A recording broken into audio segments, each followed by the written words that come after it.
Okay guys, it's Talish and I'm back with another episode of, I don't have a name for this yet. I used to own Magecast, but I'm in the process of giving that back to Alan and Jamie for their podcast. So if you have suggestions for a name, send it to me on Twitter. I'm at _Talish. But on to business. Last week, we started looking at end-to-end encryption between your browser and your e-commerce website. We talked about the history of SSL and why it's not exactly what you want anymore. We also took a look at some of the free tools that gives you a high-level report on your server encryption capabilities. We kind of glossed over the actual details provided by that tool, but today we'll look a little bit deeper into some of the typical errors and how to correct them. To demonstrate this, I prepared a CentOS box with a poorly secured Apache server. And I'm going to be clear with you. While preparing this video, I just spun up a 7.1 droplet on DigitalOcean and ran a sum total of 5 commands. Update all packages, install Apache, install mod SSL, start Apache, and reboot. Probably didn't even need that last one. But this is what you get out of the box from a default installation of an enterprise level operating system. And the reason I'm telling you this, and I'm not ripping on CentOS at all, it's still my favorite distro. This is just to show you that you can't shuffle off the responsibility of security to anyone. There's no silver bullet. There's no super secure OS out of the box. You have to take responsibility for these things yourself. So, rant complete. Here's a report of our insecure server. Ignore the big letter T for now. It's there because I'm using a self-signed certificate, something we'll talk about next week. But for now, let's just focus this line here in gray. If trust issues are ignored, C. Basically, if I were using a regular old certificate from VeriSign, this big box would have had a score of C. So why the terrible score? One, we're supporting an old encryption protocol, SSL version 3. And second, we're supporting some vulnerable encryption cipher suites based on RC4. Forward secrecy is a bit more complicated, and we'll fix that today in a Jedi hand-wavy sort of way.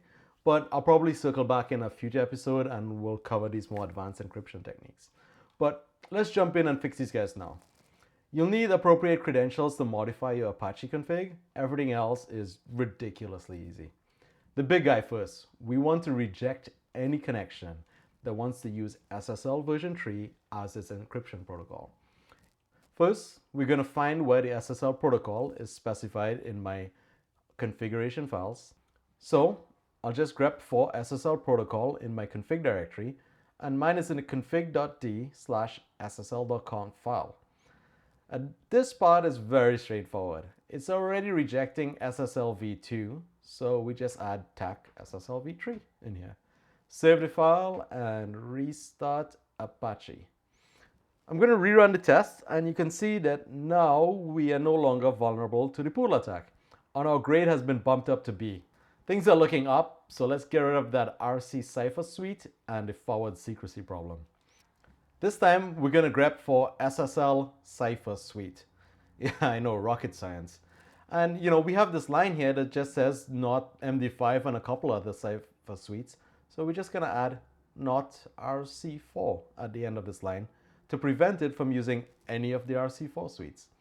That'll take care of our cipher suite. So I'm going to head down a little lower to uncomment SSL on a cipher order. This will fix forward secrecy in this configuration by forcing the web server to try to use better encryption protocols first. But I think I'm going to have to explain a little bit about forward secrecy now. Just understand that this is an implementation of the defense in depth approach.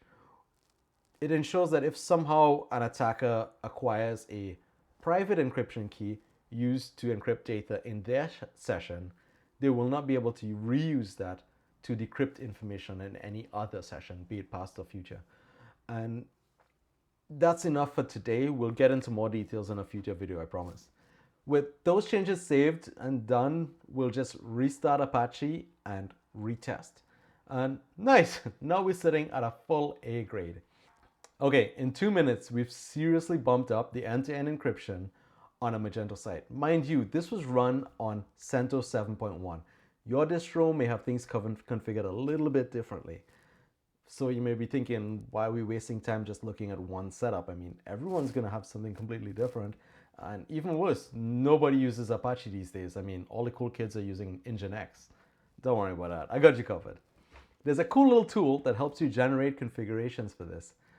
Ironically, it's called Mozilla SSL Configuration Generator, but just jump to this URL, tale.sh/ssl-config. Here, you just specify your host software, your compatibility tolerance, and you're off to the races. The most complexity you'll have to deal with is a trade-off between compatibility of all browsers versus tighter encryption.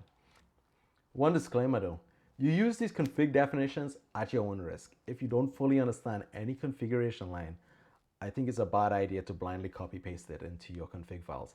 Personally, I don't like copy pasting from any website into my terminal as it is.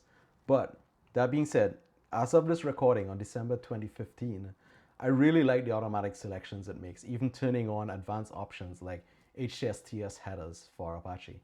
Still, I'd encourage you to just use the links at the bottom of the page and read up a little bit more on what each of those definitions mean. Yeah, I know, I walk you through the long explanations and then give you an easy tool to at the end.